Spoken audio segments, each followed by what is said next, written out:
Oke, assalamualaikum warahmatullahi wabarakatuh.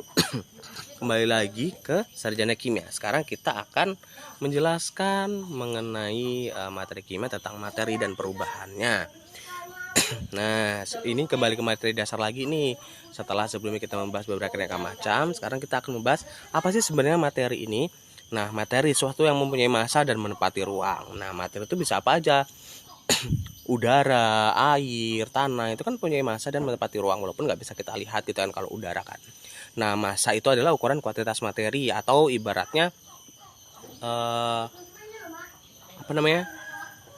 berat atau jumlah gitu kan ya, jumlah dari suatu kuantitasnya gitu kan. Nah, dalam mekanika, massa merupakan ukuran ketahanan materi terhadap suatu gaya yang terjadi dengan perubahan kecepatan F sama dengan M kali A. Lalu terjadi gaya lain terhadap materi W sama dengan M kali G gitu kan. Nah, sifat materi, sifat intensifnya tidak tergantung pada jumlah materi, sifat ekstensifnya bergantung pada jumlah materi. Nah, ini tergantung nih. Wujud zat gas cair padat. Nah, perubahan kimia dan fisika. Kimia ilmu yang mempelajari tentang materi dan perubahannya, bidang khususnya organik, biokimia, fisik dan analitik. Nah, ini ada 5 yang biasanya nanti di setiap jurusan kimia di universitas itu akan ada pembagiannya peer group namanya. Ini bidang khususnya. Kalau anorganik, komponen selain senyawa-senyawa organik gitu, karbon, terus hidrogen dan sebagainya gitu kan. Ini biasanya logam lah gitu kan. Kalau organik senyawa karbon atau hidrokarbon bisa. Biokimia senyawa dari makhluk hidup, fisik teori dan konsep, analitik menurut analisisnya. Contohnya analisnya menggunakan lebih ke perlakuannya gitu. Contohnya menggunakan alat-alat di labnya, nah itu lebih ke analisnya gitu. Sifat fisiknya, sifat yang tidak mengakibatkan perubahan senyawa menjadi senyawa lain, warna dan bau, rasa, kedalaman dan situ, titik leleh, titik didih dan tekanan. Sifat kimia, kalau kimia dapat menyebabkan senyawa berubah menjadi senyawa lain. Reaksi kimia satu atau lebih senyawa berubah menjadi senyawa lain. Contohnya sifat kimia kayu adalah mudah terbakar. Kan kayu awalnya kayu nih, terus terbakar jadi arang, maka akan berubah gitu kan, nggak bisa kembali lagi gitu. Contohnya lagi kayu plus oksigen, karbon dioksida, air dan panas. Reaktan dan produk sangat berbeda. Perubahan kimia dan fisik. Natrium bereaksi dengan klor, ia berubah menjadi padatan menjadi gas gitu. Materi, campuran komposisi bebas, homogen dan heterogen gitu kan. Perubahan fisika, zat murni komposisi tertentu. Kalau senyawa, perubahan kimia menjadi unsur gitu kan, atau unsur jadi senyawa bisa. Khusus senyawa dan campuran, ini yang sebelumnya kita udah pernah jelasin. Kalau unsur itu materi yang tidak dapat diuraikan dengan reaksi kimia menjadi zat yang lebih sederhana. Contohnya ya unsur karbon, unsur hidrogen, helium dan sebagainya.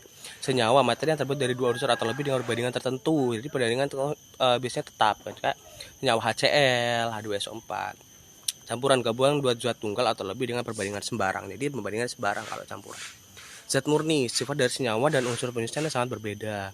Contohnya hidrogen H2, titik didihnya min 253, dari situnya 0,90 mudah terbakar. Oksigen nih sama-sama H2 sama-sama di kan, gas yang diatomik gitu kan.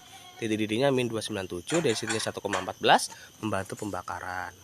Campuran homogen menyebar secara merata, heterogen tidak merata. Misalnya campuran dapat secara fisik atau kimia.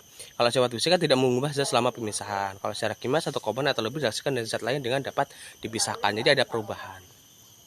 Kalau pemisahan campuran bergantung pada jenis wujud, sifat dan komponen di dalamnya. Pertama, distilasi berbahan titik didih dari 2 cairan atau lebih. Itu biasanya yang memisahkan untuk dari titik didihnya, dan yang satu senyawa itu lebih mudah menguap gitu. Jika campuran dipanaskan, maka komponen titik didihnya lebih rendah akan menguap lebih dahulu. Benar kan? Nah, berarti yang menguap itu akan dipisahkan gitu kan. Dan kemudian diuapkan dan diembungkan.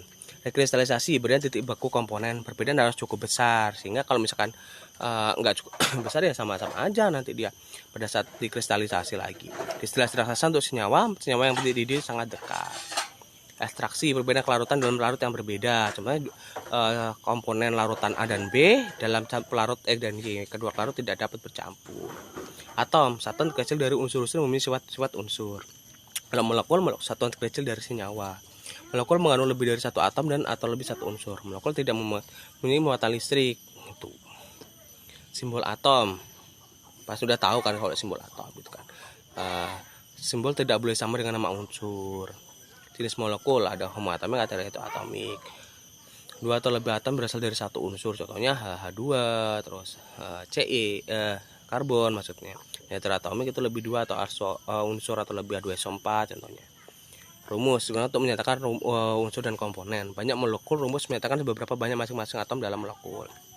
Nah, ini adalah ion, kation, anion yang udah kita jelasin semuanya. Kalau ion itu partikel yang memiliki muatan gitu kan. Kation bermuatan positif, anion bermuatan negatif. Berapakah ion sederhana? Contohnya kation NaMg Al gitu kan. Anion ClON 3-. Rumus untuk beberapa senyawa ionik ini kan penggabungan antara kation dan anion. Ion poliatom ini yang banyak nih biasanya senyawa kompleks. Penamaan senyawa, kita udah membahas gitu kan penamaan senyawa.